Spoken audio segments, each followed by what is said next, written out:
भक्तीला तोड नाही, शौर्याला जोड नाही. जो अथांग आहे सागरा समान, ज्याचं छत्र म्हणजे आभाळा समान. जो त्या सूर्याची शान, मराठी मनाचा धगधगता स्वाभिमान. आणि काळीज आहे सह्याद्री, ज्याचं शंभूंचा अभिमान. महाराष्ट्राच्या देवाऱ्यात ज्याचं पहिलं स्थान. महाराष्ट्राचा भगवा जो आसमंत आहे, कृपावंत आहे, दयेचा वसंत आहे.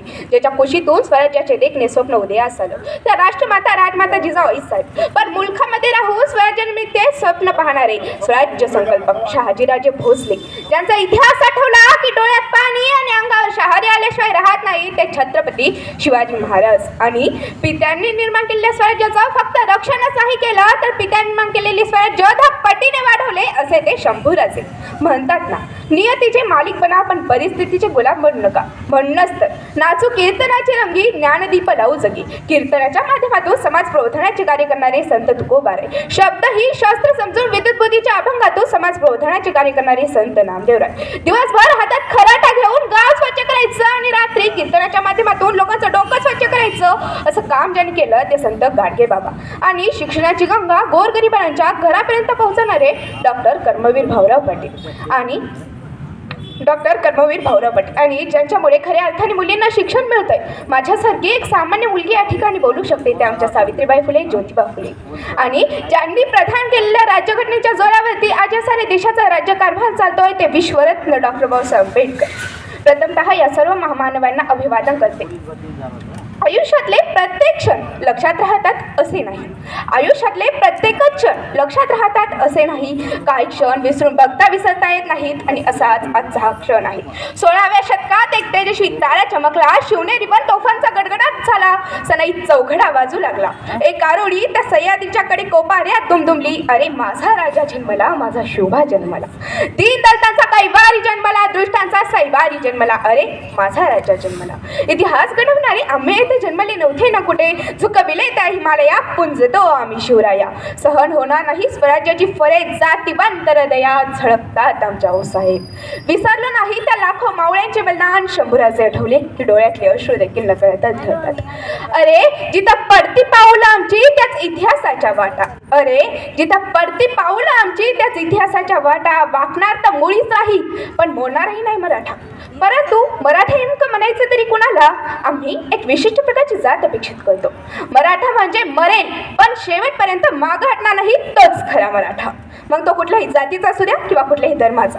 आज आपण येथे शिवजयंती साजरी करतो. शिवजयंती का आणि कशी साजरी करावी हाही फार महत्त्वाचा मुद्दा आहे. जयंत्या सर्वांच्या साजऱ्या होतात का हो? आपल्या पण होणार आहेत का आपण मेल्यावर? अहो, जी व्यक्ती जनतेसाठी रयतेसाठी जगली ना, त्याच व्यक्तीच्या जयंत्या साजऱ्या होतात. तुळजाभवानीच्या आशीर्वादाने, जिजाऊंच्या मार्गदर्शनाने आणि मावळ्यांच्या साथीने शिवरायांनी हिंदवी स्वराज्य स्थापन केले. अहो, त्या गुलामीच्या काळात एक क्रूर सौदामिनी कडाडली आणि तिच्या पोटी शिवराय नामक झुंजावर जन्माला आले आणि छत्रपती बनून स्वराज्याचे तारणहार झाले. शिवराय घडले कारण संस्कार जिजाऊंचे होते. 18 पगड जातीतील मावळ्यांना घेऊन शिवरायांनी हिंदवी स्वराज्य स्थापन केले. बाजीप्रभू देशपांडे, तानाजी मालुसरे, जीवा महाल, यसाजी, संताजी, धनाजी यासारख्या असंख्य मावळ्यांच्या साथीने शिवरायांनी हिंदवी स्वराज्य स्थापन केले. त्या काळची मावळी धाडसी होती. आजची का परिस्थिती झाली हो? आजकालची बहुतांश तरुण कार्टी 31च्या रात्री गडकोट किल्ल्याच्या पायथ्याशी दरडी मारण्यात जर का पार्टी करत असतील ना, तर त्यांची घरटी सुरक्षित राहतील का? हाही फार महत्त्वाचा मुद्दा आहे. अहो, ताकद तर सर्वांच्याच मनगटात होती. पण स्वराज्य स्थापनेची इच्छा मात्र फक्त आणि फक्त शिवरायांच्याच रक्तात होती. शिवरायांनी अनेक गडकिल्ले जिंकले, लढाया जिंकल्या, म्हणून ते एकपुरुष झाले असे नाही. शिवरायांनी सरगामशाहीवर पहिली तोफ टाकली होती. आता सरगामशाही म्हणजे नेमकं काय? तर जिथं अत्याचाराचा डोंगर पसरला होता, स्त्रियांना अडवण्याचा साक्षात लहर, प्रजा कुणाच्या गणतीत नव्हती, माणसं म्हणजे ओझ्याखालची गाढ होती. अशा या क्रूर काळात शिवरायांनी हिंदवी स्वराज्य स्थापन केले. माझ्या मित्रांनो, अनेक देशाची नाचगाणी ही शोभा असायची, पण माझ्या राजाच्या दरबारात कधी नाचगाणी झाली नाही. पण स्त्रीला नेहमी माता आणि भगिनीचा दर्जा दिला गेला. म्हणून तर म्हणतात ना, इतिहासाच्या पानावर राज्य करणारा राजा म्हणजे छत्रपती शिवाजी महाराज. म्हणून तर म्हणतात ना, आले किती गेले किती उडून गेला भरारा, आले किती गेले किती उडून गेला भरारा, संपला नाही आणि संपणारही नाही माझ्या शिवरायांचा दरारा, माझ्या शिवरायांचा दरारा. इंग्लंडचे ग्रँडअप म्हणतात, छत्रपती शिवाजी महाराज फक्त लढवय्ये नव्हते, तर अर्थकारण आणि राजनीती यांची उत्तम जाण असणारे अष्टपैलू महत्त्व होते.